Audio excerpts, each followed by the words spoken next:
세상이 끝났을 때 두려움과 어두움 이유 모를 답답함이 내 생명을 짓누를 그때 포기하고 싶어질 때 외로움과 분들로 썩어가는 세상 속에 무기력히 내가 던져질 때 위를 봐 하늘을 바라봐 너의 삶은 끝이 아니야 아름다운 삶이 있어 너의 삶을 포기하지 마 하늘 위에 하늘을 바라봐 주님께서 함께 하시는 참 의미의 세상을 봐 너의 눈을 닦으시고 용서하는 예수를 봐 내 세상이 끝났을 때 두려움과 이유 모를 답답함이 내 생명을 짓누를 그때 포기하고 싶어질 때 외로움과 분들로 썩어가는 세상 속에 무기력히 내가 던져질 때 위를 봐 하늘을 바라봐 너의 삶은 끝이 아니야 아름다운 삶이 있어 너의 삶을 절대로 포기하지 마 하늘 위에 하늘을 바라봐 주님께서 함께 하시는 참 의미의 세상을 봐 너의 눈물 닦으시고 용서하는 예수를 봐 위를 봐 하늘을 바라봐 너의 삶은 끝이 아니야 아름다운 삶이 있어 너의 삶을 포기하지 마 하늘 위에 하늘을 바라봐 주님께서 함께 하시는 참 의미의 세상을 봐 너의 눈물 닦으시고 용서하는 예수를 봐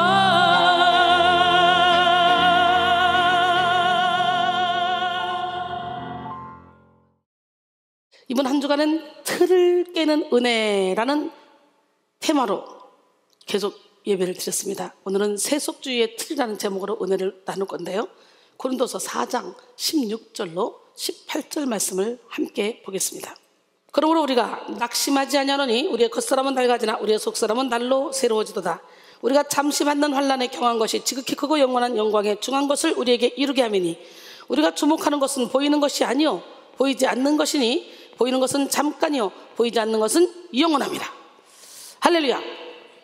이번 한 주간은 틀을 깨는 은혜라는 테마로 지금 은혜를 나눴는데 첫 번째 시간으로 은사주의의 틀이라는 제목으로 말씀을 나눴습니다. 은사주의의 틀에 갇혀서 은사를 육신적인 목적을 위해 사용하거나 일방적으로 은사를 부인하고 무시하면 유익하게 하시는 성령의 역사를 체험할 수도 없고 또 성령 회방죄로 이 세상과 다가오는 세상에서도 사하심을 받지 못한다고 마가복음 3장 28절 29절은 말씀하시죠. 따라서 우리는 하나님이 허락하신 은사로 풍성하고 능력 있는 영적 생활을 영위하여 하나님의 뜻을 이루어야 합니다. 두 번째 시간 율법주의의 틀이라는 제목으로 말씀을 나눴는데요.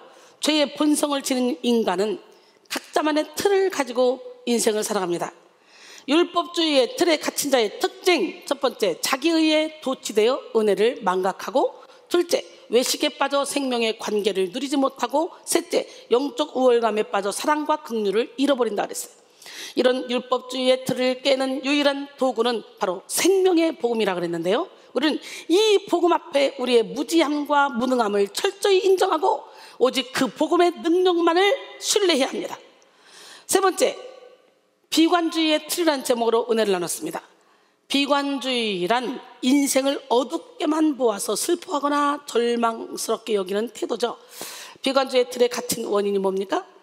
이 땅에 속한 육신의 시선을 가지고 있기 때문에 그렇고, 세상 풍조에 쉽게 흔들리는 연약한 믿음을 가지고 있기 때문이라고 그랬어요. 그렇다면 우리가 비관주의의 틀에서 벗어나기 위해서 확실한 언약의 말씀을 붙들고 믿음의 진보를 이루며 언약의 확증인 십자가를 붙들어야 된다 그랬어요. 네 번째 시간에는 이기주의의 틀이라는 제목으로 은혜를 나눴습니다. 이기주의의 특징은 자기 애에 갇혀 있고 나만 사랑한다는 거예요, 나만. 그리고 이기적인 기도를 하며 자만에 빠져 있습니다. 이기주의를 버리고 진리 안의 자유를 누리기 위해서는 나 혼자만 으뜸이 되고자 하는 이기적인 마음을 버려야 되고, 섬김 받기보다는 섬기려 하는 자세가 있어야 된다 그랬어요. 그리고 어저께 다섯 번째 시간은 안일주의의 틀이라는 제목으로 함께 은혜를 나눴습니다. 우리는 자기 자신을 속이는 안일주의의 틀을 깨뜨려야 돼요. 우리가 누리는 모든 것이 하나님의 은혜임을 깨달을 때 우리는 깨질 수 있다 그랬어요. 그리고 안일함의 결과를 말씀으로 깨달아질 때 깨어진다고 했는데요, 안일주의의 틀을 깨부수고 영적 도약과 돌파를 이루셔서 참된 평강과 안식을 누리기를 원합니다. 그리고 오늘 틀을 깨는 은혜 마지막 시간으로 세속주의의 틀이라는 제목으로 은혜를 나눴어요. 한 번 굳어진 틀은 쉽게 변하지 않습니다. 틀에 갇힌 우리의 생각과 사고는 삶에 고정되어서 습관을 만들기도 합니다. 사람들은 고정된 습관을 반복하며 자기만의 울타리를 만들어가요. 울타리 안에서 변동이 많지 않는 삶의 패턴과 예상하기 쉬운 미래를 만들어가며 안전지대에 머무는 듯한 느낌을 받기도 합니다. 이렇게 점점 사람들은 고정된 습관 자체를 편하게 느끼며 본래의 기질과 천성으로 받아들이게 됩니다. 이런 맥락에서 블레즈 파스칼은 습관은 제2의 천성으로 제1의 천성을 파괴한다라고 했어요. 한번 습관이 들면 고치기 어려운 건 동서고금을 막론하고 공감하는 사실입니다. 미국 MIT 앤 그레이빌 교수와 다트머스대 카일 스미스 교수는 연구를 통해 우리 뇌에 습관 회로가 있음을 밝혔어요. 습관 회로. 어떤 행동을 반복하다가 이 회로에 걸려들면 습관이 돼서 좀처럼 벗어나기가 어렵다는 거예요. 오래된 습관일수록 버리기 어려운 이유도 습관 회로가 그만큼 더 견고하게 자리를 잡았기 때문입니다. 물론 좋은 습관을 지속하는 일은 훌륭한 일이에요. 여러분, 저를 보세요. 저는 눈 뜨면 설교 준비, 영상 작업, 기도, 눈 뜨면 영혼 사랑하는 그것밖에 없어요. 아무것도. 이게 습관이 됐어요. 습관이. 내가 세상을 그렇게 좋아하고 노는 걸 좋아하고 사람을 좋아하고 했던 사람인데 하나님이 그 모든 걸 다 배설물로 여기게 하고 무 잘라듯이 팍 잘라버리고 제가 오로지 좋아하는 것은 영혼 살리는 일, 이렇게 먹든지 마시든지 하나님의 영광을 위해서 하겠다고 고백하는 성도 5명, 많이도 필요 없어요. 5명, 10명만 있으면요 교회 700개 순식간에 세웁니다. 교회는 돈으로 세우는 것이 아니에요. 능력으로 세우는 거예요. 오늘 시간에 여러분 모두가 다 주님의 능력으로 덧입기를 원합니다. 그런데 육신의 정욕, 안목의 정욕, 이생의 자랑을 따르기 원하는 죄의 본성을 완전히 해결받지 못한 사람은 죄의 습관을 반복할 때가 더 많이 있어요. 요한일서 2장 15절로 17절, 이 세상이나 세상에 있는 것들을 사랑하지 말라. 누구든지 세상을 사랑하면 아버지의 사랑이 그 안에 있지 아니하니 이는 세상에 있는 모든 것이 육신의 정욕과 안목의 정욕과 이생의 자랑이니 다 아버지께로부터 온 것이 아니오 세상으로부터 온 것이라. 이 세상도 그 정욕도 지나가되 오직 하나님의 뜻을 행하는 자는 영원히 거하느니라. 할렐루야. 그러므로 오늘 우리는 굳어진 틀, 굳어진 습관을 깨야만 합니다. 오늘날의 그리스도인들이 가지고 있는 잘못된 신앙의 습관, 그릇된 신앙의 바로 세속주의의 틀, 이거를 우리는 반드시 깨야 돼요. 본래 세속주의란 기구나 관습, 가치관, 그 소속된 사상들이 종교나 종교적 믿음으로부터 분리되어야 한다는 주장을 말합니다. 세속주의라는 이 표현은요, 뉴질랜드의 정치가인 홀리오크에 의해서 등장했는데요, 그는 종교와는 별개로 인간 스스로의 힘으로 인생을 개척할 수 있다는 주장을 내세웠어요. 그가 강조한 바는 교회에 의한 인간 생활의 지배나 통치는 더 필요하지 않다는 것이었습니다. 세상이 이룬 고도의 과학 문명의 발달로 인간 세계에 신의 개입이 없어도 된다는 주장이었죠. 이 사상은 하나님의 세계, 신의 은총, 신적 계시, 사후 세계 등을 무시하고 오직 인간은 자기의 노력으로 무한히 발전해 갈 수 있다는 이론을 펼쳐놓았습니다. 결국 홀리오크의 세속주의는 공식적으로 무신론을 표방하지는 않지만 그 뿌리에는 하나님은 없다라는 무신론적 사상이 자리 잡고 있음을 알 수가 있습니다. 쉽게 말하면 세속주의는 하나님보다 세상을 더 사랑하는 거예요. 더 구체적으로 말하면 사탄이 인간을 유혹하여 죄에 물들게 하는 것입니다. 이런 세속주의가 교회 내로 침투한 것은 유럽의 인본주의적 사상의 발전과 무관하지 않습니다. 특히 17세기, 18세기 유럽의 주류 철학으로 자리 잡은 베이컨의 경험주의 철학, 그리고 칸트를 비롯한 계몽주의 철학, 이건 뭐예요? 계몽주의? 인간의 이성 중심적 철학입니다. 그리고 19세기 발현한 자유주의 신학, 이것들이 교회로 유입되면서부터 교회는 서서히 세속적인 가치관에 물들기 시작했습니다. 한마디로 세속주의는 공식적으로 교회의 힘을 무력하게 만들고 세상의 가치를 높이는 사상이죠. 이는 하나님을 대적하며 하나님을 불신하는 죄로부터 시작된 사상입니다. 그러나 이보다 더 위험한 것은 교회에 세속화라는 거예요. 교회에 세속화는 한마디로 말해서 교회 안에 침투한 교묘한 세속주의를 말합니다. 교묘한 세속주의는 성도에게 예수의 이름을 내세우며 예수를 믿는 것처럼 포장하게 하고 실상 예수 이름으로 자신의 욕망과 욕구를 채우게 합니다. 너무도 많은 사람들이 예수의 이름으로 자신의 욕망과 욕구를 채우려고 하다가 안 되면, 열받으면 예수를 배반하고 기독교를 폄하합니다. 여러분은 어떤 삶을 살고 있습니까? 나는 오늘 이 시간에 여러분 세속적 욕망을 십자가에 못 박기를 원합니다. 할렐루야. 우리 하나님은 살아계신데요, 여러분, 가늠한 여인들아, 세상과 벗된 것이 하나님과 원수됨을 알지 못하느냐? 그런 즉 누구든지 세상과 벗치되고자 하는 스스로 하나님과 원수되는 것이라. 너희는 스스로 너희 하나님이 우리 속에 거하게 하신 성령이 시기하기까지 사모한다 하신 말씀을 헛된 줄로 생각하느냐 그랬어요. 여러분, 이렇게 세상을 사랑하는 것은 가늠하는 거래. 가늠. 우리 안에 계신 성령이 시기한데요, 하나님이 시기해서 우리에게 좋을 게 뭐가 있어요?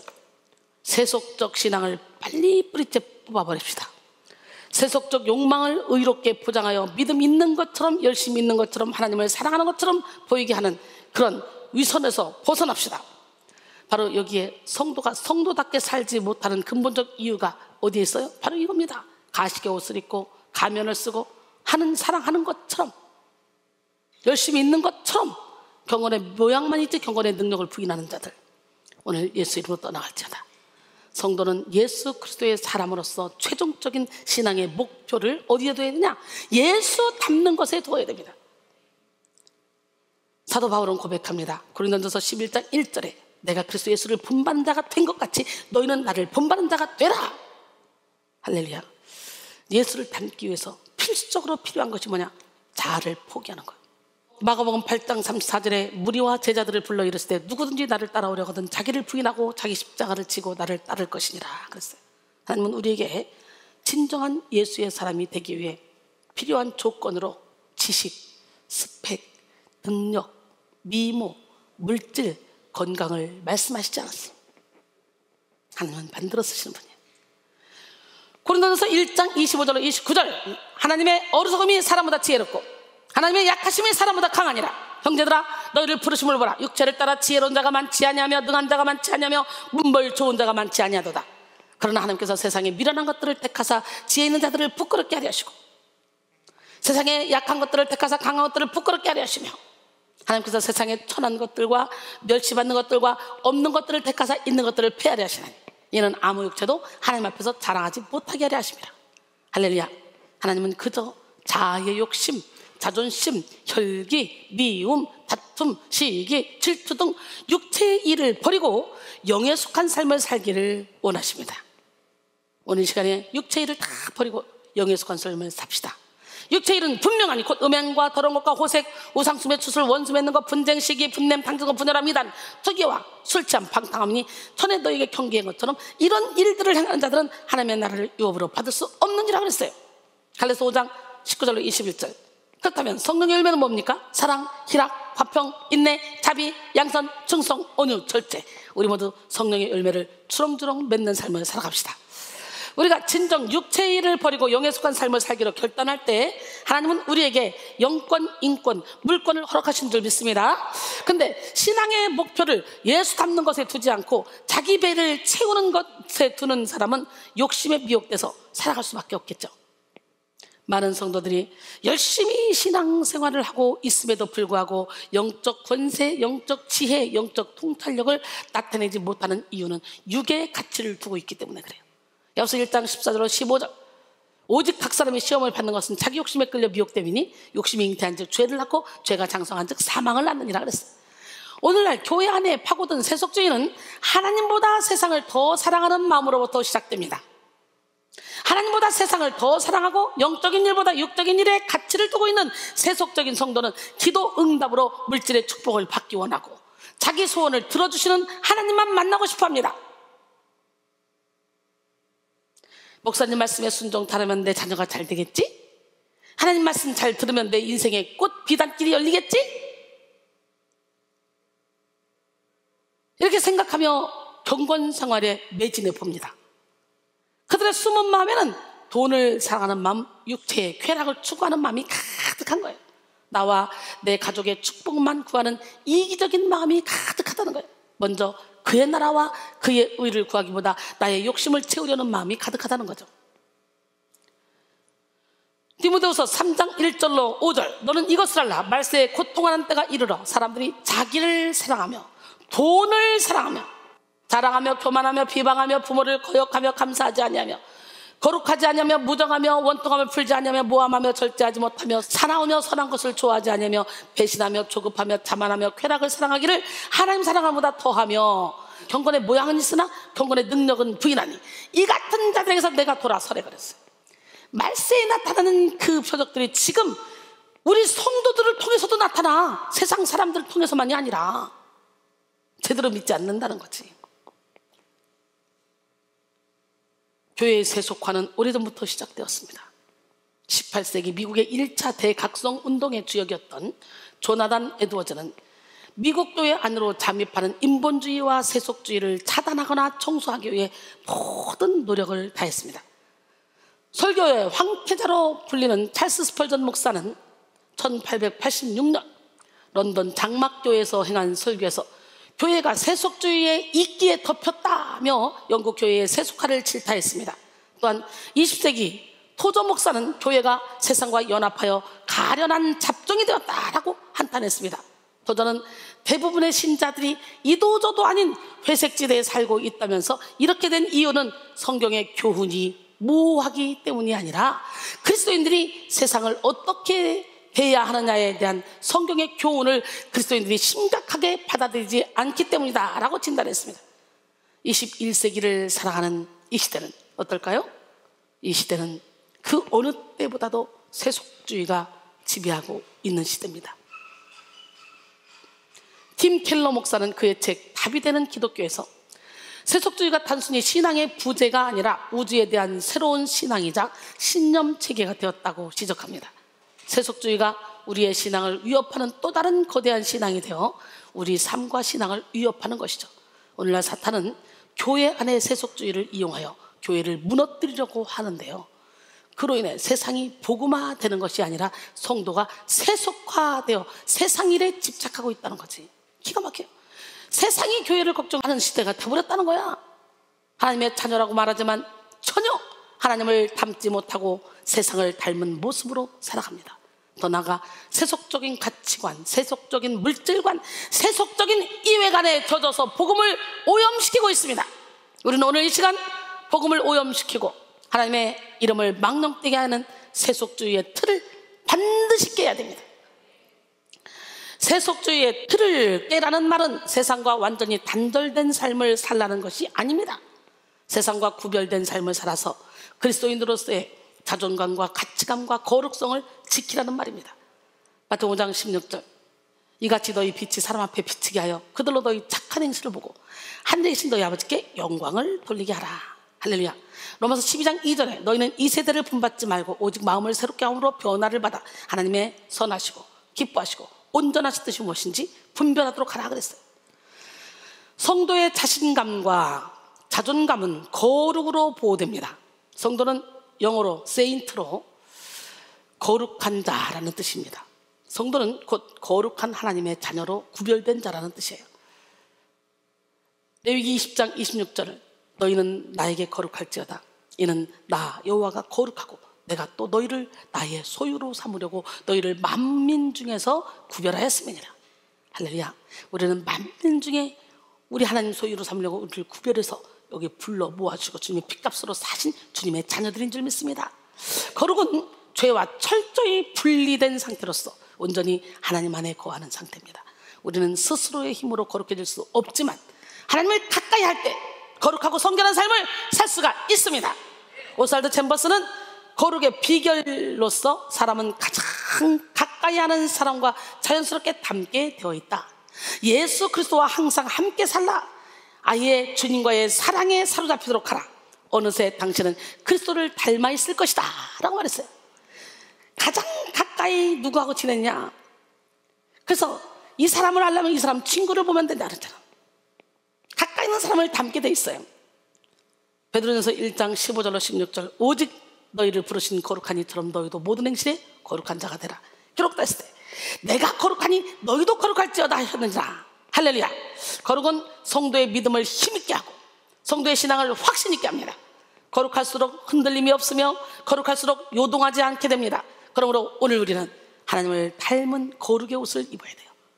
거룩은 성도로 하여금 구별된 삶을 살게 합니다. 구별되었다고 해서 특권의식이나 우월의식에 빠지는 것이 아니라 오히려 더 겸손히 모든 사람을 사랑으로 품을 수 있게 되는 거예요.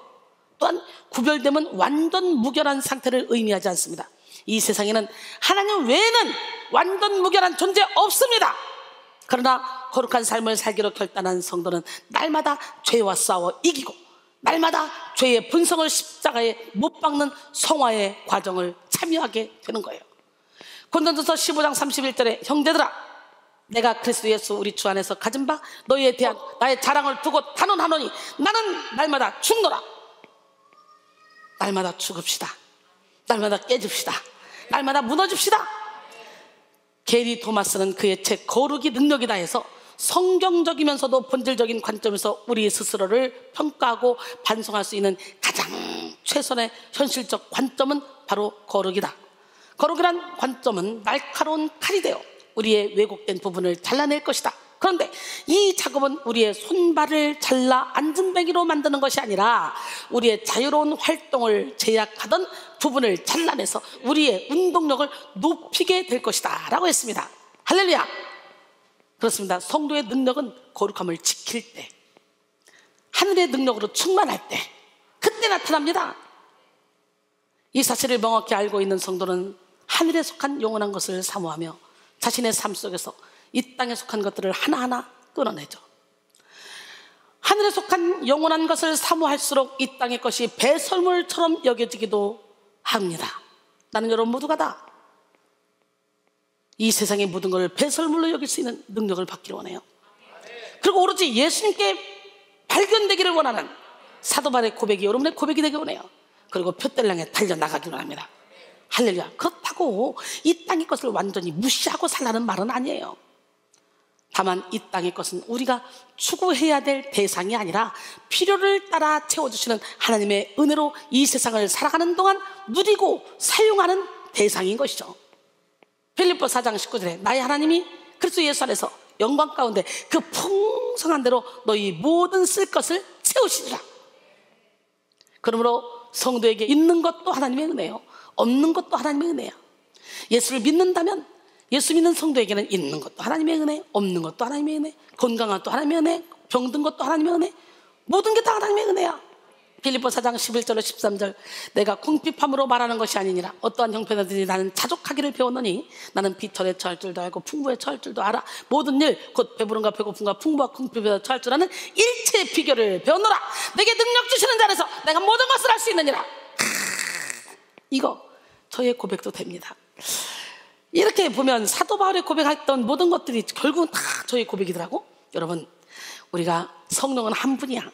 성령의 충만함을 받으면 제 생각이 여러분의 생각, 여러분의 생각이 제 생각, 우리의 생각이 하나님의 생각, 하나님의 생각이 우리의 생각. 그러니까 어설프게 성령 받으니까 영적 전쟁 중에 막 서로가 분란이 일으키지, 제대로 된 하나님의 성령을 만나면 우리는 모두가 그냥 순식간에 하나가 돼서 하나님이 기뻐하는 영혼 살림들에 막 매진해서 달려나가는 거예요. 그러나 세속주의 틀에 갇힌 성도는 거룩에 관심이 없습니다. 존 트랩은 세상 사람의 삼위일체는 쾌락, 진리, 승진이라고 말했어요. 세속주의 틀에 갇힌 그리스도인의 삼위일체도 이와 마찬가지입니다. 그들은 죄를 멀리하는 것, 죄와 싸우는 것에는 일체 관심이 없습니다. 거룩해 보이는 성도들과 어깨를 나란히 하고 싶어 하기는 하지만 늘 마음의 중심에는 이 땅의 것을 더 많이 취해보고자 하는 욕심이 가득합니다. 매일 아침 교회에 일찍 출근해서 내 시간을 하나님께 드리면 물질의 축복, 자녀의 축복, 사업의 축복, 건강의 축복을 주실 것이라고 생각하죠. 물론 하나님은 우리의 영혼이 잘된 같이 범사에 축복하시는 분이긴 해요. 그거는 하나님은 우리의 중심이 하나님께 있는지 받을 축복에 있는지 다 알고 계셔. 우리의 숨은 의도까지 다 알고 계셔. 세속주의 틀에 갇힌 자들은 예수를 믿는 것 그 자체를 축복으로 여기지 못하고 예수 믿으면 부자 된대, 예수 믿으면 병 고쳐진대, 예수 믿으면 자식이 잘 된대, 예수 믿으면 건강의 문제가 해결된대, 예수 믿으면 남편이 바람 피는 데서 돌아온대 등등 여러 가지 생각을 가지고 예수를 믿으면 이후에 붙는 조건에 집착한다는 거지. 니콜라스 토마스 라이트는 이런 잘못된 신앙관을 일컬어서 소비주의 종교라고 말했습니다. 소비주의 종교. 현대 그리스도인들이 하나님을 믿는 가장 큰 이유가 하나님이야말로 우리 삶에 필요한 모든 것을 해주실 수 있는 필요 충분 조건을 갖춘 분이기 때문이라는 것이죠. 소비주의 신앙은 마치 자판기에 기도 동전을 넣고 원하는 것을 누르면 무엇이든지 나온다고 가르칩니다. 하나님을 자판기 하나님처럼 믿고 있기 때문이죠. 소비주의 종교에 빠진 성도는 필요에 의해서 믿음을 버리고 하나님까지도 배신합니다.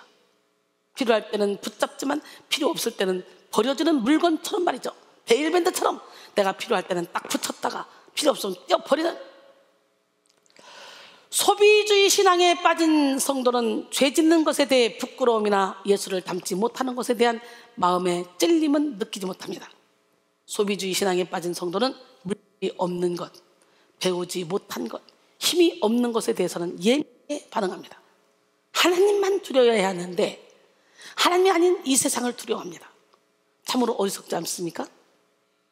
마태복음 10장 28절 몸은 죽여도 영혼은 능히 죽이지 못하는 자들을 두려워하지 말고 오직 몸과 영혼을 능히 지옥에 멸하실 수 있는 이를 두려워하라 그랬어요.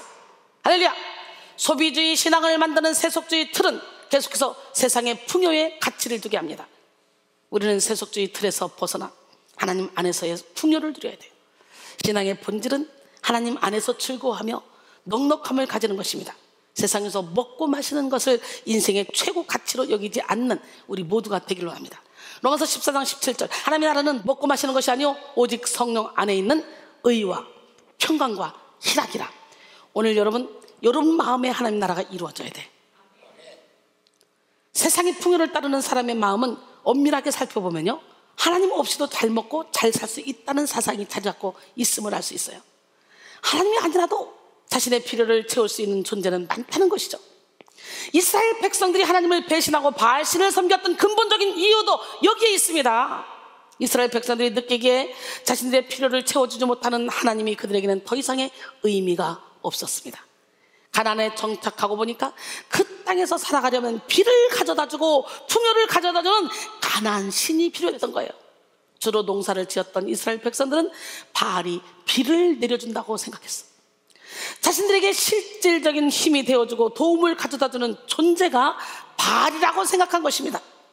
이스라엘 백성들은 농사를 잘 지으려면 비가 필요했고, 비를 내리기 위해서는 바알에게 잘 보여야 한다고 판단한 것이죠.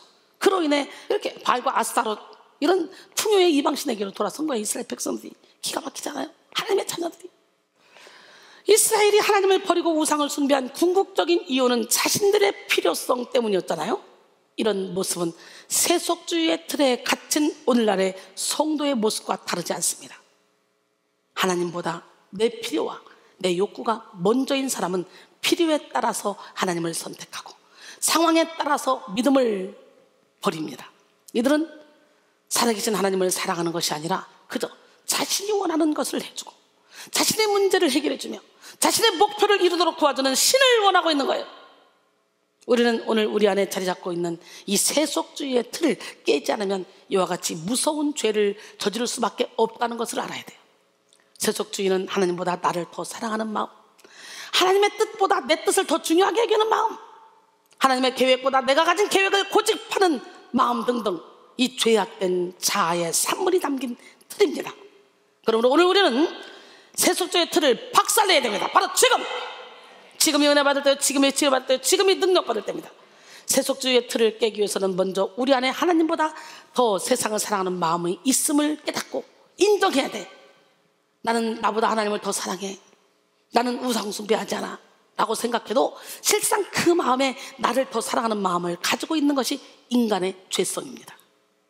자존심, 욕심, 혈기, 분노, 열등감, 시기심, 비교의식을 버리지 못한 것 자체가 하나님보다 더 나를 사랑한다는 확실한 증거가 됩니다. 기독일보에서 조셉 마테라 목사가 홈페이지에 게재한 칼럼입니다.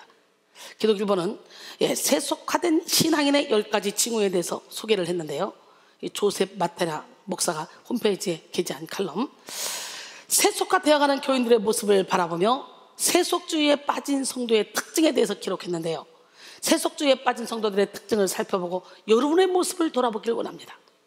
세속주의에 빠진 성도의 특징, 첫 번째, 하나님의 뜻이 무엇인지 먼저 생각하지 않고 중요한 결정을 내린다. 많은 기독교인들이 자신은 신앙인이라고 주장하지만 실제로는 무신론자와 같은 모습을 가지고 있습니다. 이들은 사소한 것부터 중대한 일까지 하나님의 뜻을 구하거나 성경 말씀을 찾아보지 않으며 영적 지도자의 조언도 듣지 않습니다. 두 번째, 하나님보다 사람들의 생각이나 시선을 더 의식합니다. 우리는요, 하나님 앞에서의 삶을 살아야 돼요. 세속적인 기독교인들은 지혜의 시작인 여호와를 두려워하기보다 친구들에게 보여주는 겉모습, 지위, 인기를 더 추구합니다. 세 번째, 성령이 아니라 돈에 이끌립니다. 하나님의 뜻보다 돈을 우선순위에 둔다면 세속화된 기독교입니다. 돈에 가치를 둔 성도는 일을 하는 데는 그렇게 많은 시간을 사용하면서도 예배 드리는 데는 거의 시간을 쓰지 않습니다. 예수께서는 먼저 그의 나라와 그의 의를 구하면 모든 것을 주시겠다고 약속했잖아요. 또한 네 번째, 교회 예배에 참석하는 주 목적이 예배 드리기 위해서가 아니라 인간관계를 위해서입니다.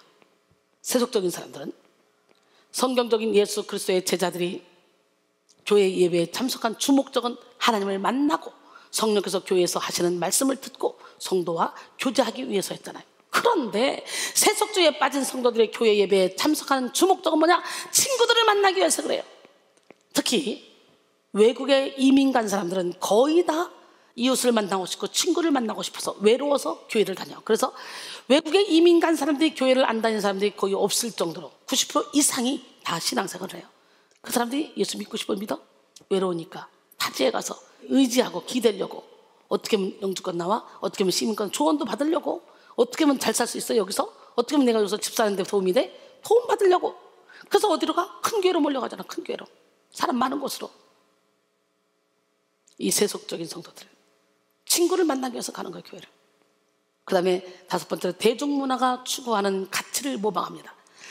세속화된 기독교인들은 연애, 혼전 성관계, 옷, 대중음악 등에 있어서 세속적인 가치들을 신봉합니다. 여러분이 지금 은근히 세상에 가치를 두고 있다면 영의 생각이 아니라 육의 생각을 하고 있다는 증거입니다.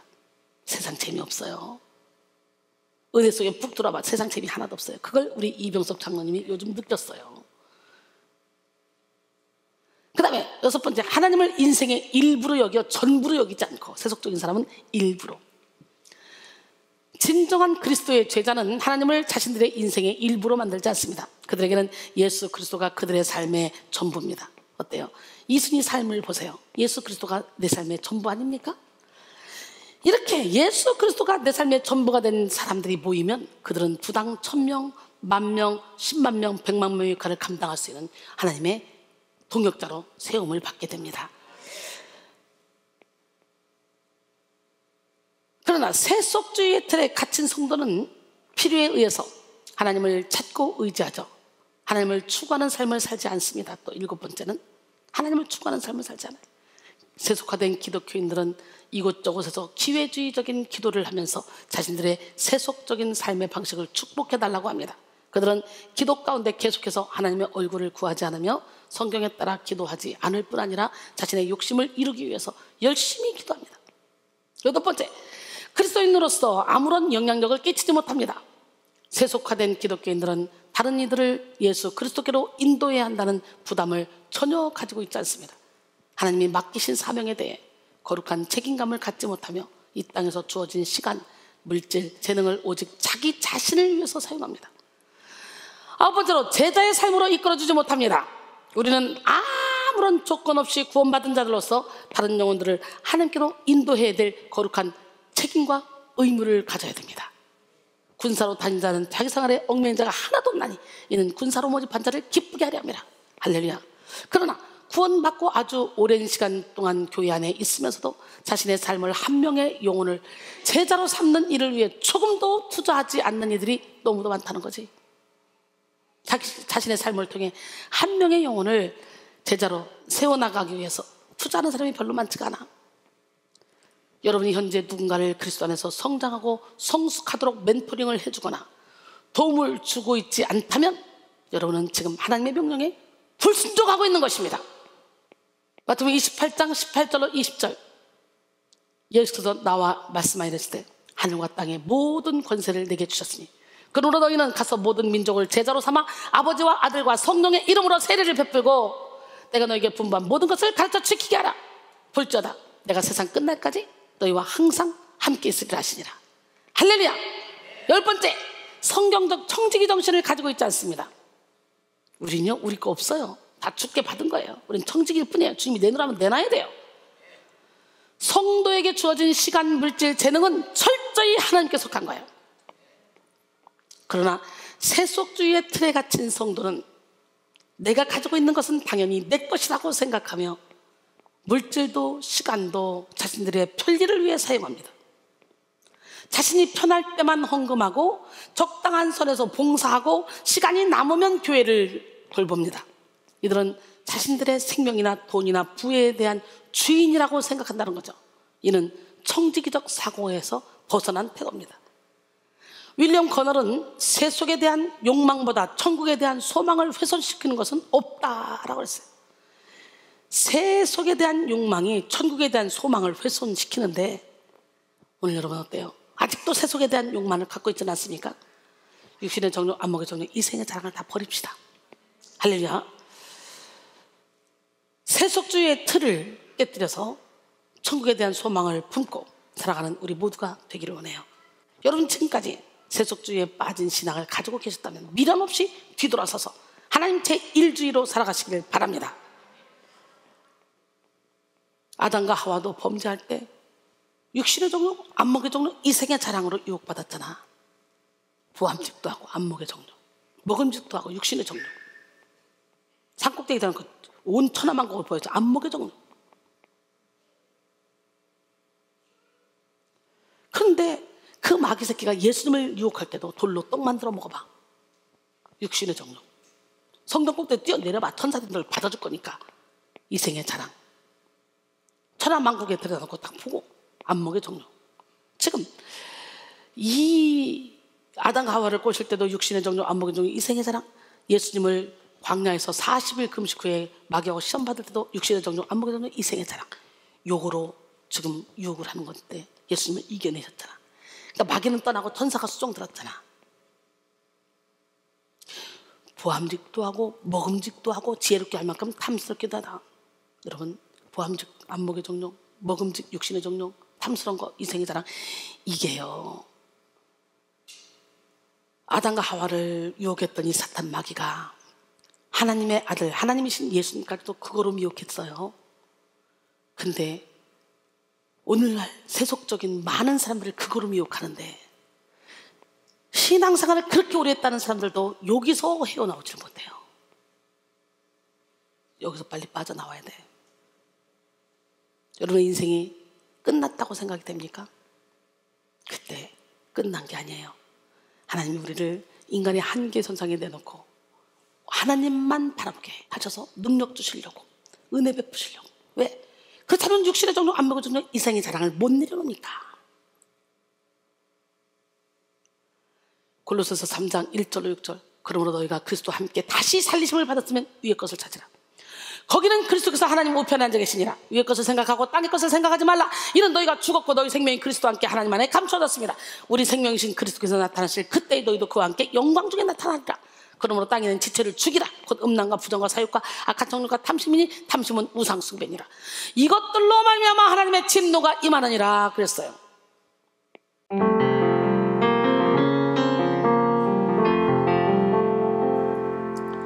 내 세상이 끝났을 때 두려움과 어두움, 이유 모를 답답함이 내 생명을 짓누를 그때 포기하고 싶어질 때 외로움과 분들로 썩어가는 세상 속에 무기력히 내가 던져질 때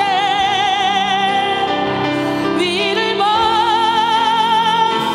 하늘을 바라봐 너의 삶은 끝이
예수 안에 들으면 그 어떤 환경도 우리를 괴롭게 하지 못합니다. 항상 기뻐하라 주님을 기도하라 범사에 감사라는 그 주님의 말씀에 따라 어떤 상황 가운데서 감사하며 살아갑니다. 무명한 자 같으나 유명한 자요, 가난한 자 같으나 많은 사람을 부욕케 하는 자로, 아무것도 없는 자 같으나, 여러분 무식한 자 같으나 유식한 자로, 약한 자 같으나 강한 자로 그렇게 살게 하나님이 만들어주셔요. 제가 그렇게 살고 있지 않습니까? 저는 인생 자체가 행복해요. 저는 사역을 시작했을 초창기부터 지금까지 항상 하는 말, 난 너무 행복한 사람이야, 난 너무 기쁜 사람이야, 이 세상에서 나보다 더 행복한 사람이 있으면 나와봐. 그 말을 지금까지 한결같이 20년, 23년, 25년째 사역하면서 계속하고 있어요. 어때요? 제가 가식 같아요? 업앤다운을 해본 역사가 없어요. 항상 주님 앞에 올인되어서 시간이 가면 갈수록 나도 모르게 겸손해지고, 나도 모르게 깨지고 부서지고 무너져서 영혼 살리는 데 생명을 걸게 되더라고요. 오늘 그 은혜가 여러분에게 있어지기를 원합니다. 세속주의에 빠진 사람의 대표적인 열매는 뭐냐? 낙심이에요. 낙심하지 마, 포기하지 마. 누가 우리를 그리스도의 사랑에서 끊으려 환난이나 공고나 박해나 기근이나 적시나 위험이나 칼이랴. 사망이나 생명이나 천사들이나 권사자들이나 현재이나 장래이나 능력이나 높음이나 기쁨이나 다른 어떤 피조물도 우리를 우리 주 그리스도 예수 안에 있는 하나님의 사랑에서 끊을 수 없대요. 우리는 그 모든 고난을 넉넉히 이길 수 있대요. 로마서 8장 35절로 39절 말씀이죠. 낙심은 바라는 것이 이루어지지 않을 때, 기대했던 것들을 얻지 못할 때, 내 맘대로 되지 않을 때 찾아옵니다. 또한 낙심이란 히브리어로 마시스로 용해시키다, 황폐케 하다 라는 뜻이 있습니다. 낙심은 우리의 영혼을 황폐화시킵니다. 소망과 기쁨도 용해시켜 황폐화시킵니다. 또한 헬라어로 낙심은 카코스로 무가치한, 해로운이라는 뜻입니다. 낙심은 우리 삶에서 하나도 도움이 안 되는 해로운 요소라는 뜻입니다. 실패에서도 배울 게 많지만 낙심을 통하여는 아무것도 배울 것이 없어요. 우리가 신앙생활 하면서 낙심되는 이유는 하나님 한 분만 바라보는 것이 아니라 하나님 외에 다른 것을 바랬기 때문입니다. 정말 하나님을 사랑하는 사람은 조건과 대가를 바라지 않고 하나님 한 분으로 인해 기뻐합니다. 그러나 하나님으로부터 오는 것을 바라는 사람들은 조건적인 감사와 제한적인 기쁨을 누릴 뿐이죠. 진정 하나님 한 분으로 만족하는 사람은요, 아무것도 없다 할지라도 기쁨과 감사를 잃지 않습니다. 하박국 선지자는 전쟁이 쳐들어온다는 소리를 들어요. 바벨론의 포로로 끌려간다는 소문을 들어요.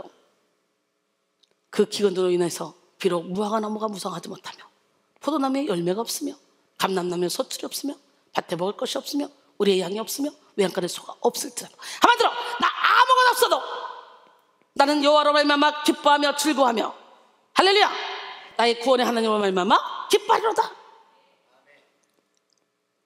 이 고백이 여러분의 고백이 되기를 원합니다. 나 아무것도 없어도, 나 아무것도 없어도 주님이 있고, 나 아무것 할 수 없으나 주 하시네. 나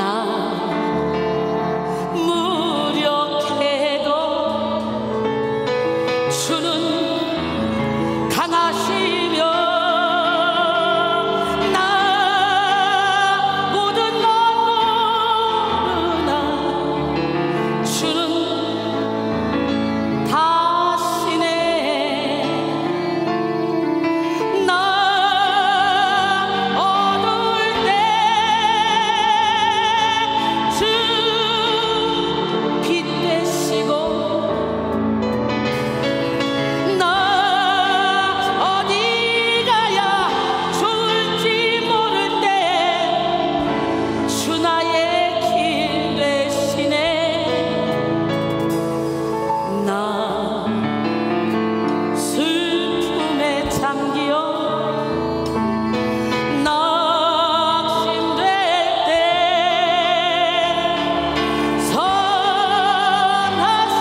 기도 외에 이런 종류가 나갈 수 없습니다. 이스라엘 하나님은 찬송 중에 거하십니다. 믿으십니까? 우리 하나님, 누구도 아무도 내 아픔 모르고 나를 다 외면하지만 우리 하나님은 우리의 머리털까지도 세시는 하나님. 그 하나님은 우리의 신음소리도 들으시고 꺼져가는 등불도 상한 갈대도 끄지 않은 우리 하나님은 젖 먹는 어미가 그 젖 먹는 아기를 버린다 할지라도 난 너희를 결단코 버리지 않겠다고 약속하셨어.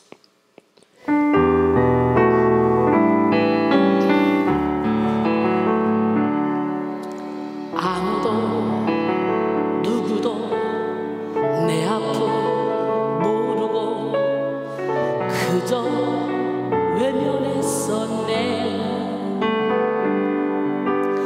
하지만 단 한 번 내 모습 이대로 그저 사랑하셨네. 내 생각 가지고 욕심껏 살았던 내게 찾아오셨네. 내 인생 주님께 온전히 맡기니 나를 고쳐주소서. 성령이여 성령의 능력으로 온전히 날 만져주소서. 성령의 능력으로 날 고치소서. 내가 낫겠나이다. 주여 주님의 손으로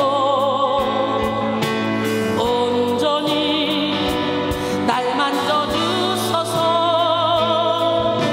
주님의 손으로 날 고치소서.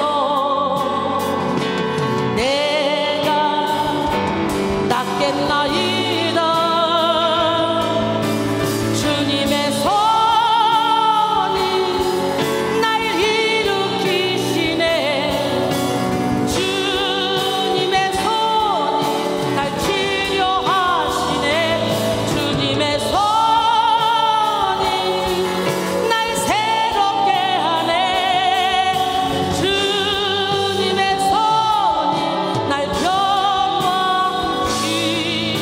변화시키네. 아무도 누구도 내 아픔 모르고 그저 외면했었네. 하지만 단 한 번 내 모습 이대로 그저 사랑하셨네.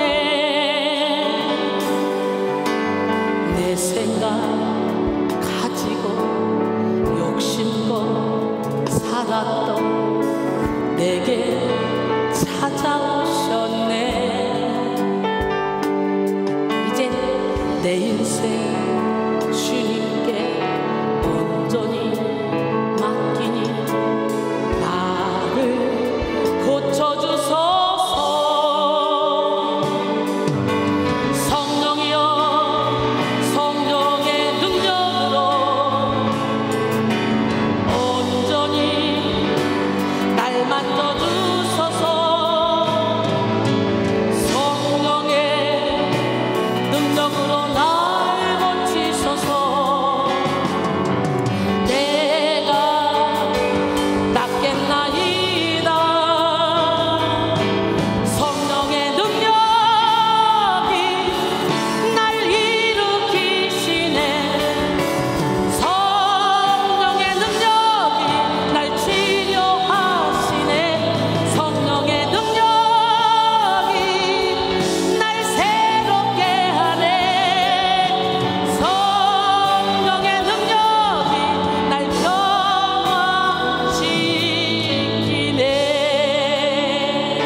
넘치는 성령의 충만함을 받기만 하면 여러분은 기적의 주인공이 됩니다. 여러분이 신앙생활을 하시다가 시시때때로 낙심한다면 보이지 않는 영적인 세계에 가치를 두지 못하고 있다는 증거입니다. 눈으로 보여지는 세속적인 것에 가치를 두었다는 명백한 증거입니다. 보배 되신 주님을 이 질그릇에 모시기만 하면 사방으로 우겨쌈을 당해도 쌓이지 않으며 박해를 받아도 버림받지 않으며 거꾸로 땜을 당해도 망하지 않고 앞길 막혀 답답해도 낙심하지 않나니 임마누엘 하나님이 나와 함께 하시기 때문에. 믿으십니까?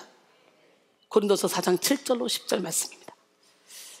오늘 본문의 저자 사도 바울은 낙심하지 않게 하는 능력, 즉 세속주의로부터 자유할 수 있는 비결은 속사람에 집중하는 것이라고 말씀하고 있습니다. 오늘 본문 고린도서 4장 16절. 그러므로 우리가 낙심하지 아니하노니 우리의 겉사람은 낡아지나 우리의 속사람은 날로 새로워지도다. 그래서 겉사람이란 단순히 시공간적 한계를 지니고 있는 연약한 육체를 지칭합니다. 육체는 시간이 흐르면 흐를수록 죽음의 문턱에 가까이 가게 되죠.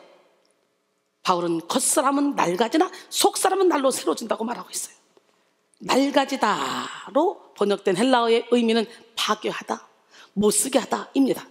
이 단어는 수동태로 쓰였는데 인간의 힘으로는 시간이 지남에 따라 완전히 파괴돼가는 현상을 막을 수 없다는 것을 의미합니다. 그러나 속사람이란 명백히 겉사람과 대조되는 표현이에요.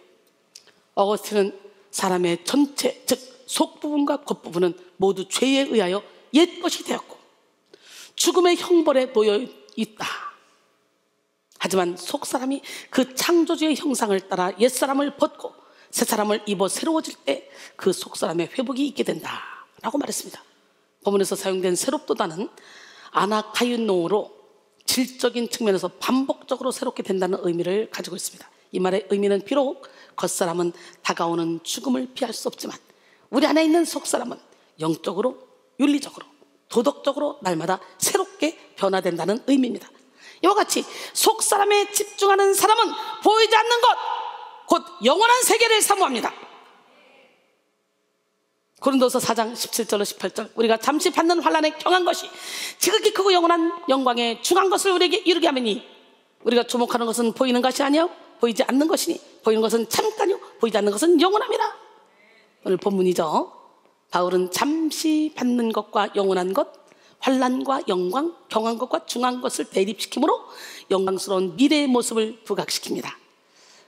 환난에 경한 것이란 표현을 보고 바울이 당한 핍박이 매우 가벼웠다고 말할 수 없습니다. 바울이 당한 환난이 얼마나 극심했는지 말로는 다 표현할 수 없어요. 근데 환난에 경한 것이라고 말하는 거예요. 고린도서 11장 23절 27절. 그들이 그리스도의 일꾼이냐 정신없는 말을 하거니와 나는 더욱 그러하도다. 내가 수고를 넘치도록 하고 옥에 갇히기도 더 많이 하고 매도 수도 없이 맞고 여러 번 죽을 뻔하였으니 유대인들에게서 40에서 하나가 만매를 5번 맞았으며. 여러분 40대 맞으면 죽어요. 그래서 법적으로 못 때리게 돼 있어요. 39대까지만 가능한 거야. 죽기 직전까지 간 거예요. 3번 태장으로 맞고 1번 돌로 맞고 3번 파선하고 일주야를 깊은 바다에서 지냈으며 여러 번 여행하면서 강의 위험, 강도의 위험, 동족의 위험, 이방인의 위험, 시내의 위험, 광야의 위험, 바다의 위험, 거짓 형제 중에 위험을 당하고 또 수고하고 애쓰며 여러 번 자지 못하고 줄이며 목마르고 여러 번 춥고 굶고 헐벗었노라. 이외에 이런 고사하고 여러 교회를 위해서 염려하는 거래요. 이런 것들이 문제가 아니라 18절에 보니까 이야 대단하잖아요. 이런 환난들은 바울이 주님께 부름받은 그 순간부터 죽는 날까지 계속됐어. 그럼에도 불구하고 바울이 환난이 가볍다고 말한 것은 영혼의 시간에 비하면 아주 작다고 할 수밖에 없기 때문에 그래요. 여러분의 영원한 시간에 비하면 저는 죽음이 두렵지 않아요. 얼마나 행복한지 몰라요. 지금을 하기도 아멘 하고 기쁨으로 갈 수 있어요. 죽음의 축복을 달라고 기도해야 돼. 잠자는 사이에 그냥 천국에 딱 가 있어. 우리 모두 다 죽음의 축복을 달라고 기도합시다. 여러분 이처럼 속사람에 집중하는 사람은 비록 현재 보여지는 상황이 아름답지 않다 할지라도 환난이 주어졌다 할지라도 영원한 영광을 바라보기에 낙심하지 않습니다. 영의 세계에 집중하는 사람은 하나님이 자기를 위해 예비하신 무궁무진한 세계를 바라보고 부자처럼 살아갑니다. 영의 풍요를 누리는 사람은 육신의 궁핍의 해를 받지 않습니다. 영적 권세가 충만한 사람은 이 땅의 인정에 목말라 하지도 않습니다. 영의 권세가 육의 권세를 뛰어넘고 영의 풍요가 육의 궁핍을 뛰어넘으며 영의 지혜가 육신의 지혜를 뛰어넘기 때문입니다. 할렐루야. 어거스틴은 고백록에서 신자는 주님의 품 안에 안길 때까지는 이 세상 어디에서도 평안을 발견할 수가 없습니다. 이따금 주님을 등진 가운데 맛보는 세상에 즐거움과 죄악된 삶이 가져다주는 인간의 쾌락들이 우리를 기쁘게 만들지만 그것은 일종의 마약과 같은 것들입니다. 그것들이 잠시 영혼의 궁핍함을 잊어버리게는 하지만 그 즐거움이 사라지면 다시 선명하게 떠오르는 하나님과의 관계, 다시 돌아갈 수 없는 그 신앙의 길이 여러분의 마음속에 생겨나지 않습니까? 우리는 그런 사람들입니다.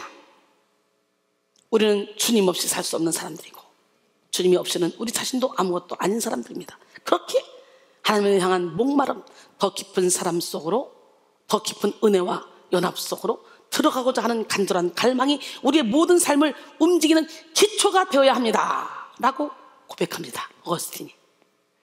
우리도 어거스틴의 고백처럼 오직 하나님만을 소망해야 돼. 고린도전서 2장 9절로 12절 기록된 바 하나님이 자기를 사랑하는 자들을 예비하신 모든 것은 눈으로 보지 못하고 귀로도 듣지 못하고 사람의 마음으로도 생각하지 못하였던 것 같으니라. 오직 하나님이 성령으로 이것을 우리에게 보이셨으니 성령은 모든 것 곧 하나님의 깊은 것까지도 통달하시느니라. 사람의 일을 사람의 속에 있는 영 외에 누가 알리요? 이와 같이 하나님의 일도 하나님의 영 외에는 아무도 알지 못하느니라. 우리가 세상의 영을 받지 아니하고 오직 하나님으로부터 온 영을 받았으니 이는 우리로 하여금 하나님께서 우리에게 은혜로 주신 것들을 알게 하려 하십니다. 그랬어요. 이제 우리는 은혜로 주신 것들을 은혜로 누리며 하나님이 예비하신 좋은 것들을 충만히 누리기 위해서 세속주의의 틀을 깨야 됩니다. 세속주의의 틀을 깨뜨리기 위해서 세속주의가 만들어낸 인과응보 사상을 무너뜨려야 돼요. 이 세상은 인과응보 사상을 좋아합니다. 톨스토이의 소설 가운데 나오는 이야기입니다. 어떤 농가에 한 거지가 구걸하러 왔어요. 농부의 밭에는 토마토며 오이, 가지 등 많은 열매가 있었으나 욕심이 많았던 농부의 아내는 거지에게 썩어가는 마늘줄기를 주었습니다. 배고팠던 거지는 그것이라도 먹으며 배고픔을 달랬어요. 훗날 농부의 아내가 죽었을 때 천사에게 천국에 보내달라고 했습니다. 천사는 네가 세상에서 선한 일을 행한 게 없는데 어떻게 천국에 올 수가 있니? 아, 나 거지에게 마늘줄기를 줬는데요. 그래? 그럼 그거 내가 너 줄게. 이거 잡고 올라와. 그리고 썩어가는 마늘줄기를 줬습니다. 그 마늘줄기는 썩어있기 때문에 올라가다가 뚝 끊어졌어. 지옥으로 떨어지고 말았어요. 이 예화처럼 어떤 일에는 반드시 원인이 있어 일이 잘 풀리는 사람은 잘 풀릴 만한 일을 하고 일이 풀리지 않는 사람은 풀리지 않을 만한 일을 한다고 생각하는 그런 사상이죠. 물론 우리는 하나님으로부터 오는 지혜를 받아 형통한 삶을 살아야 합니다. 그러나 세속주의가 만들어낸 이 인과응보 사상은 값없이 주시는 하나님의 은혜에 대해서도 원인을 찾게 합니다. 우리에게 주어진 하나님의 은혜와 사랑에는 이유가 없어. 하나님의 은혜는 우리가 잘해서, 우리가 잘나서, 우리가 신실해서, 우리가 멋있어서, 똑똑해서 주어지는 것이 아니에요. 그저 우리를 조건 없이 사랑하시기 때문에 아낌없이 은혜를 베풀어 주시는 것이죠. 하나님께서 이스라엘 백성들을 택하셔서 하나님의 백성들이 되게 하셨던 이유는 그들이 그럴 만한 특별한 이유가 있었기 때문이 아니에요. 그들은 다른 민족보다 더 큰 민족이 아니었어요. 오히려 이스라엘 민족은 모든 민족 중에 가장 작은 민족이었어요. 다만 그들이 하나님의 백성이 될 수 있었던 이유는 하나님께서 그들을 사랑하셨기 때문에 그래요. 할렐루야. 여러분 지금 이 자리에 와 있는 것은 여러분이 잘나서 똑똑해서가 아니야. 하나님이 여러분을 특별히 사랑하기 때문에 데려다 놓으신 거예요. 신명기 7장 6절로 8절 너는 여호와 내 하나님의 성민이라. 내 하나님 여호와께서 지상 만민 중에서 너를 자기 기업의 백성으로 택하셨나니 여호와께서 너희를 기뻐하시고 너희를 택하시면 너희가 다른 민족보다 수요가 많기 때문이 아니니라. 너희는 오히려 모든 민족 중에 가장 적으니라. 여호와께서 다만 너희를 사랑하심으로 말미암아 또는 너희의 조상들에게 하신 맹세를 지키게 하심으로 말미암아 자기의 권능의 손으로 너희를 인도하여 내시되 너희를 그 종되었던 집에서 애굽 왕 바로의 손에서 속량하셨나니 그랬어요. 마찬가지로 우리가 그리스도인이 될 수도 있었던 것은 우리가 대단한 사람이기 때문이 아니라 다만 하나님의 은혜와 사랑으로 우리가 주님의 자녀가 될 수 있게 된 것입니다. 우리가 여전히 죄인 되었을 때 주님은 우리를 구원하시기 위해서 십자가에 못 박히셨습니다. 할렐루야. 하나님은 약한 자를 만들어 쓰시는 분이에요. 고린도전서 1장 25절로 29절 하나님의 어리석음이 사람보다 지혜롭고 하나님의 약하심이 사람보다 강하니라. 형제다 너희를 부르심을 보라. 육체를 따라 지혜로운 자가 많지 않으며 능한 자가 많지 않으며 문벌 좋은 자가 많지 않으다. 그러나 하나님께서 세상에 미련한 것들을 택하사 지혜인 자들을 부끄럽게 하려 하시고 세상에 약한 것들을 택하사 강한 것들을 부끄럽게 하시며 하나님께서 세상에 천한 것들과 멸시받는 것들 없는 걸 택하사 있는 것들을 폐하려 하시다. 이는 아무 육체도 하나님 앞에서 자랑하지 못하게 하려 하십니다. 그랬잖아요. 그러므로 우리가 우리 된 것은 오직 하나님의 은혜라는 걸 깨닫고 항상 영광을 하나님께 돌려야 돼. 우리는 세상이 만들어낸 인과 응보 사상을 버리고 하나님의 완전한 사랑과 은혜 안으로 들어가야 됩니다. 그 사랑과 은혜는 측량할 수 없을 만큼 큽니다. 고린도전서 15장 10절에 그러나 내가 나 된 것은 하나님의 은혜로 된 것이니 내게 주신 그의 은혜가 헛되지 아니하여 내가 모든 사도보다 더 많이 수고하였으나 내가 한 것이 아니오 오직 나와 함께 하신 하나님의 은혜로라 그랬어요. 그러나 세속적인 인과응보 사상은 받은 은혜에 대해서 개수하게 만들고 은근히 나는 자격이 있다는 생각에 도취되게 합니다. 또 반대로 일이 잘 풀리지 않는 성도들을 바라보며 정죄하고 판단하게 되죠. 이런 인과응보의 사상은 17세기에서 18세기를 거치며 기독교적 가치관인 목적론에 대항해서 나온 인본주의 사상입니다. 과학문명의 발달과 함께 인간은 점점 자신의 힘을 과신하게 됐고 그 힘으로 위대한 결과를 만들어낼 수 있다고 생각했죠. 이런 생각은 사람들로 하여금 좋은 결과를 만들어내기 위해 열심히 공부하게 하고 열심히 일하게 합니다. 그러나 우리는 인생이 내 마음대로 내 생각대로 내 뜻대로 내 계획한 대로 되지 않는다는 것을 경험을 통해 너무 잘 알고 있잖아요. 자주 예기치 못한 일이 발생해 우리의 생각과 계획을 흐트러뜨려 놓죠. 우리의 인생은 우리를 창조하신 하나님의 목적에 따라서 이루어집니다. 우리를 창조하신 하나님의 목적은 우리가 하나님께 영광 돌리는 삶을 사는 것입니다. 우리가 하나님과 동행하는 삶을 사는 것입니다. 그러므로 하나님의 자녀된 우리의 인생도 이 목적에 맞춰서 하나님이 이끌어 가시는 것입니다. 우리가 목적에 맞게 빚어지기 위해서 때로는 고난도 만나고 때로는 풍요도 만나는 거예요. 우리는 고난을 만났다고 낙심하거나 풍요를 만났다고 자고하는 것이 아니라 매 순간 그 자리에서 하나님의 뜻을 발견하고 그 뜻에 맞게 살아가야 돼요. 예수님은 탕자의 비유를 통해 이 사실을 말씀해 주잖아요. 집을 나간 아들을 기다렸던 아버지의 사랑은 그 자식에게 자격이 있어서가 아니라 자식이기 때문에 모든 재산을 허랑방탕하게 다 하고 거짓골로 온 아들을 그냥 품어주고 사랑하고 아들의 그 권위를 회복시켜 주셨어요.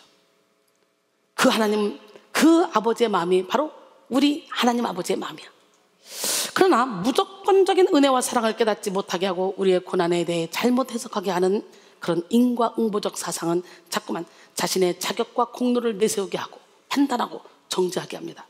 자신도 모르게 공로의식에 빠지게 되는 것이죠. 그러므로 우리는 공로의식을 만드는 인과응보적 사상을 반드시 무너뜨려야 돼. 그 다음에 세속주의가 만들어낸 보상심리 사상을 무너뜨려야 돼. 보상심리 사상을. 이 세상에는 기브 앤 테이크 문화가 자리 잡고 있어요.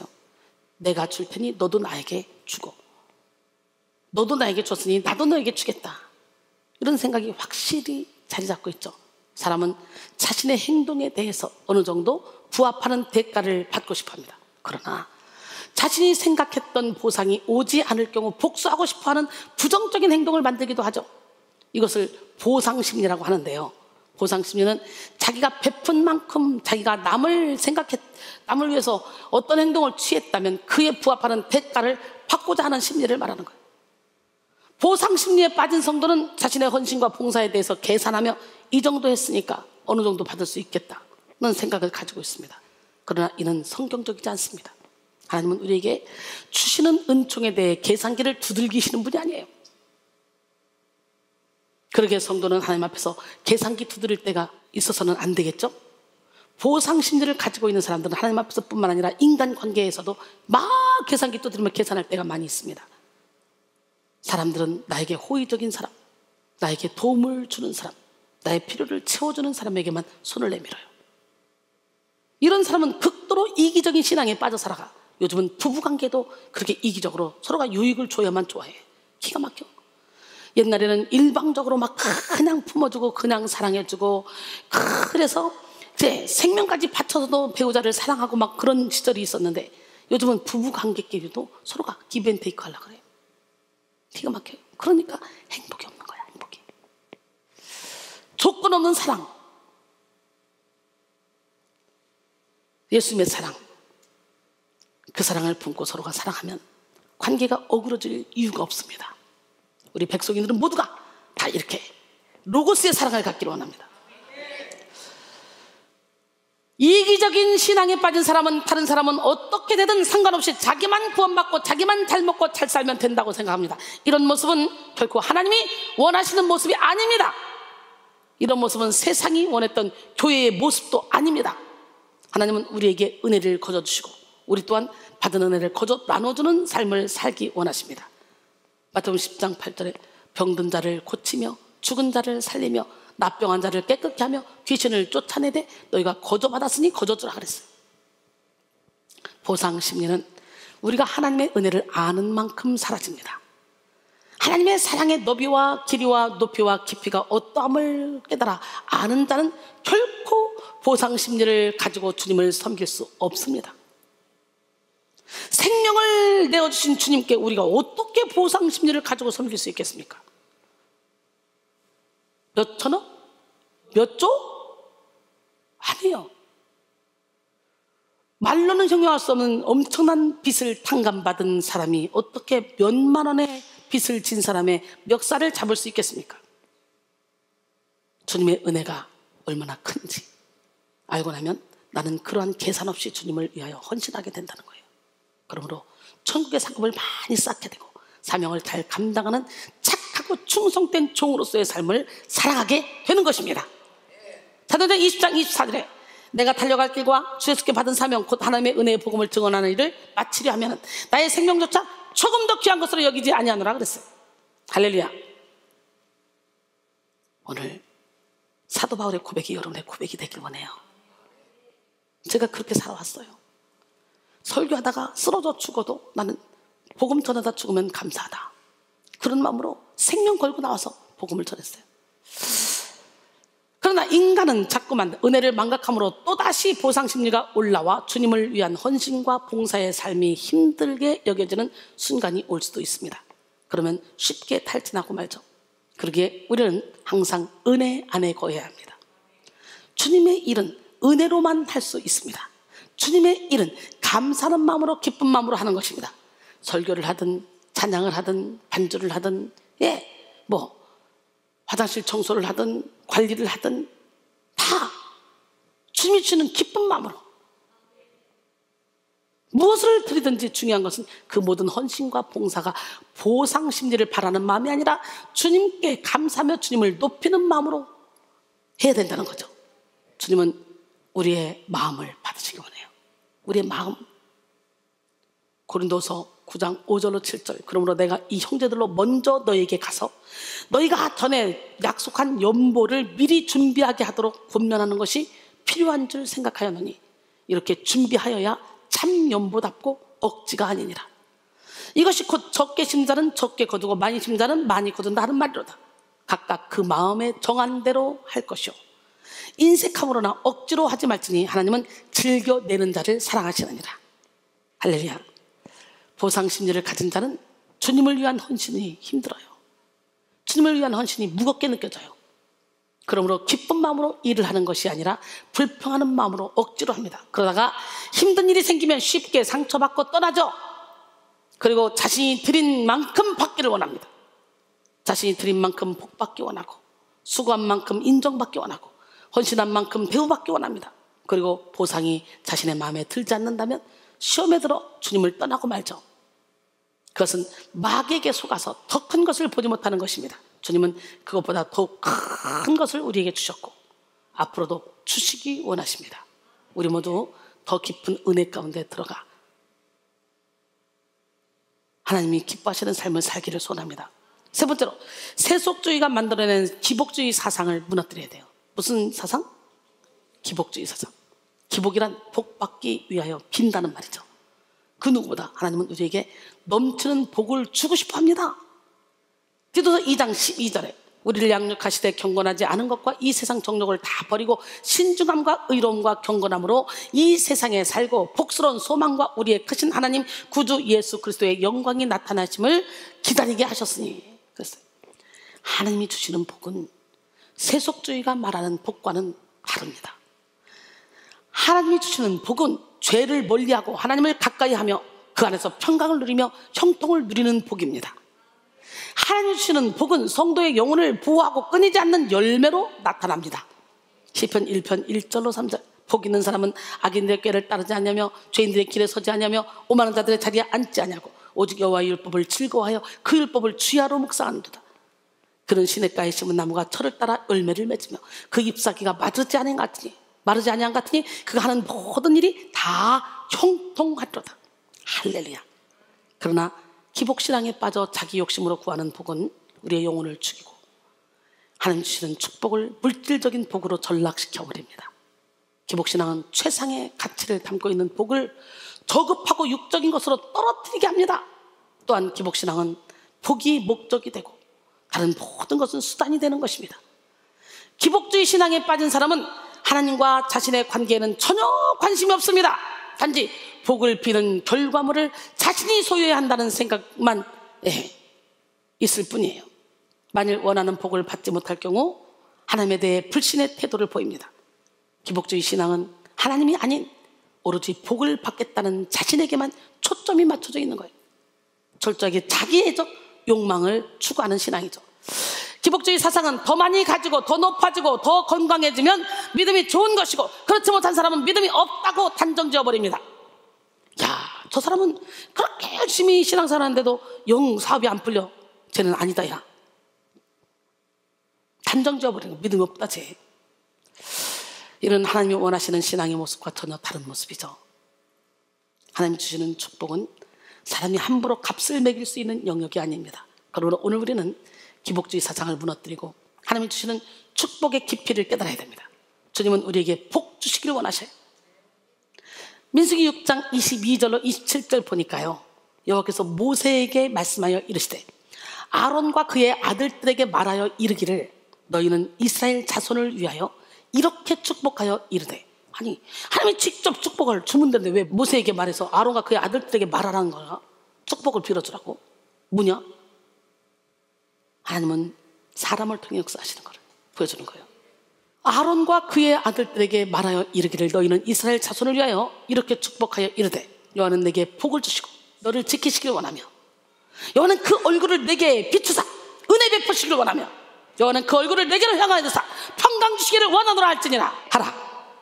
그들은 이같이 내 이름으로 이스라엘 자손에게 축복할지니 내가 그들에게 복을 주리라. 할렐루야.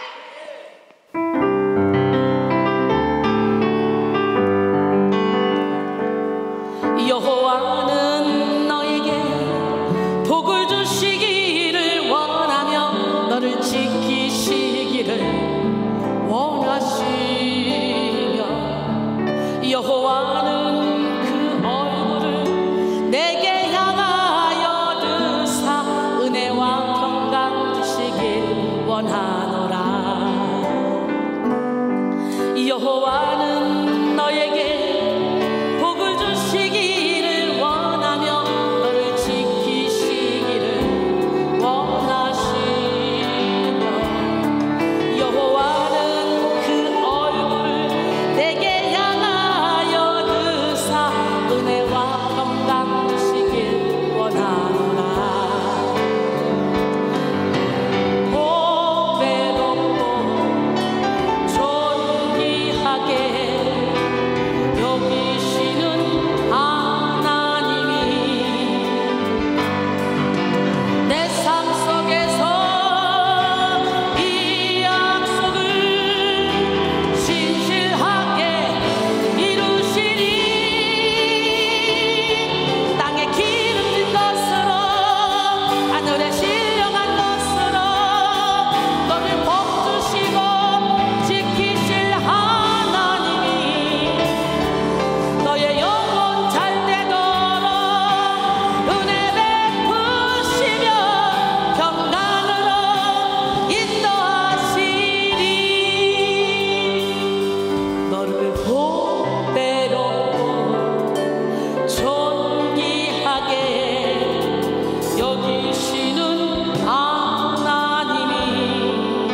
이 토요일 오후를 내 육신의 정욕을 위해서 다니는 것이 아니라 하나님의 나라 확장을 위해서, 하나님께 존귀하게 쓰임받기 위해서, 내 영혼을 거룩하게 하기 위해서 이 자리에 오신 여러분을 보시면서 하나님이, 내가 너를 보니 기쁨을 이길 수 없구나, 주님이 말씀하시는 것 같아. 할렐루야.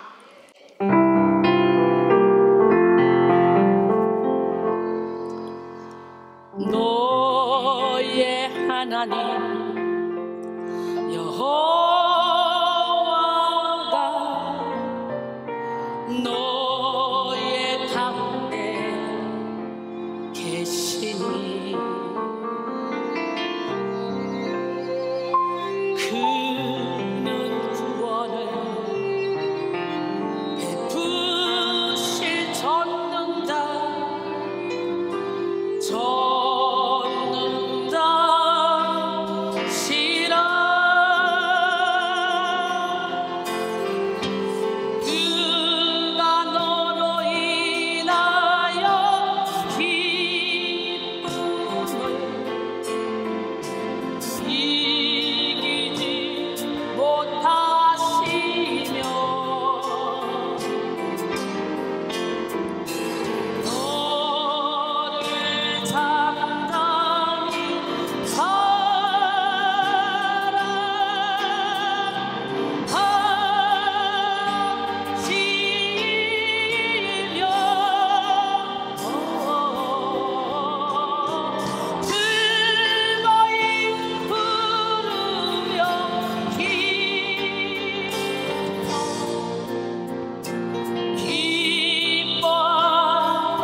하나님은 살아계십니다. 하나님은 주의 종을 통해 일하시더라고요. 사람을 통해 일하시더라고요. 그렇게 모세에게 말하죠. 아론과 그의 아들들에게 복을 빌어주라는 거예요. 그들이 복을 빌을 때 복을 주겠다는 거예요. 우리는 축복의 통로로 쓰임받아야 돼요. 다만 그 복은 저차원적인 복이 아니라 고차원적인 복입니다. 우리는 복만 구할 것이 아니라 복 받을 그릇을 준비해야 돼요. 주님이 아무리 놀라운 복을 준비하셨어도 우리가 여전히 세상의 일시적인 것만 구한다면 하늘의 신령한 복을 받을 수가 없습니다. 육에 속한 사람은 영에 속한 것들을 받을 수가 없습니다. 예수님도 제자들과 무리들을 향하여 복을 설교하셨습니다. 주님은 무려 8가지의 복을 말씀하셨죠. 산상수훈에서. 마태복음 5장에 나오죠. 심령이 가난한 자는 복이 있나니 천국이 그들의 것이요, 애통한 자는 복이 있나니 그들이 위로를 받을 것이요, 온유한 자는 복이 있나니 땅을 기업으로 받을 것이요, 의에 줄이고 목마른 자는 복이 있나니 배부르게 될 것이요, 긍휼히 여긴 자는 긍휼히 여김을 받을 것이요, 마음이 청결한 자는 복이 있나니 하나님을 볼 것이요, 화평케 하는 자는 복이 있나니 화평의 복이 있을 거더라. 그들이 하나님의 아들이라 일컬음을 택함을 받을 것이라. 의를 위하여 박해를 받는 자는 복이 있나니 천국이 그될 것이라 그랬어요. 그리고 마태복음 5장 11절로 12절 보니까 나를 인하여 너희를 욕하고 박해하고 거짓으로 것으로 너에게 모든 악한 말을 할 때는 너희는 기뻐하고 즐거워라. 하늘에서 너희 상이 큽니다. 아멘. 사랑하는 성도 여러분, 육적인 생각으로 봤을 때는 예수님의 말씀이 틀린 것 같아요. 아니, 심령이 부유한 자가 복이 있지, 심령이 가난한 자가 복이 있을 것 같아요? 육적인 생각으로 생각해봐. 애통하는 자보다 세상적인 기쁨이 가득한 자가 복이 있을 것 같지 않습니까? 온유한 자보다 항상 이기는 사람이 더 좋지 않습니까? 의에 줄이고 목마르기보다는 항상 배부른 삶이 더 좋아 보이지 않습니까? 마음이 청결한 것보다는 깨끗하고 넓은 집에서 사는 것이 더 좋아 보이지 않습니까? 화평하게 하는 자가 아니라 싸우면서 이기는 자가 더 멋지지 않습니까? 의를 위해 박해받는 자보다 이왕이면 잘 먹고 잘 사는 것이 더 좋아 보이지 않습니까? 그러나 무엇을 먹을지, 무엇을 마실지, 무엇을 입을지 염려하는 것은 세상적인 것입니다.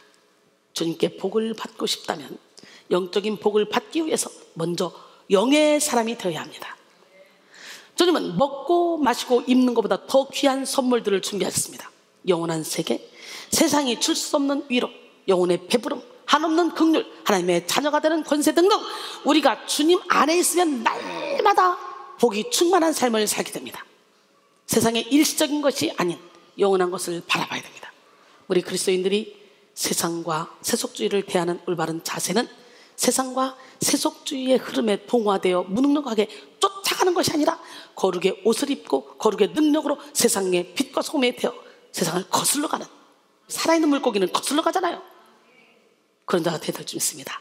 결론적으로 오늘 우리는 틀을 깨는 은혜, 마지막 시간 세속주의의 틀이라는 제목으로 말씀을 나누었습니다. 보이지 않는 영적인 일에 집중하는 사람은 이 세상의 것에 연연하지 않습니다. 그러나 보이는 세계 곧 세상에 집착하는 것을 깨뜨려야 합니다. 세속주의의 틀은 자신들의 필요에 의해서만 하나님을 찾게 합니다. 하나님 자체를 사랑하는 것이 아니라 하나님께로부터 오는 축복에 집착합니다. 그리고 자신이 원하는 조건이 채워지지 않으면 금세 낙심하죠. 우리는 은사를 추구하는 것이 아니라 은사를 주시는 하나님을 바라봐야 돼. 할렐루야. 예, 우리는 세속주의의 틀을 깨기 위해 세상으로부터 온 인과응보 사상, 보상심리 사상, 기복주의 사상을 무너뜨려야 됩니다. 아멘. 이 시간 세속주의의 틀을 깨고 온전히 은혜로 누리며 하나님 주시는 풍요를 누리는 기적의 주인공이 되기를 주님의 이름으로 축원합니다. 할렐루야. 여러분, 우리 하나님은 깨끗한 그릇을 찾으셔. 세속주의의 틀을 깨고 모든 틀을 다 깨고 우리 깨끗한 영혼이 되기로 합니다. 네, 함께 찬양합니다. 금그릇, 은그릇, 질그릇, 수많은 그릇이지만 주님이 쓰는 그릇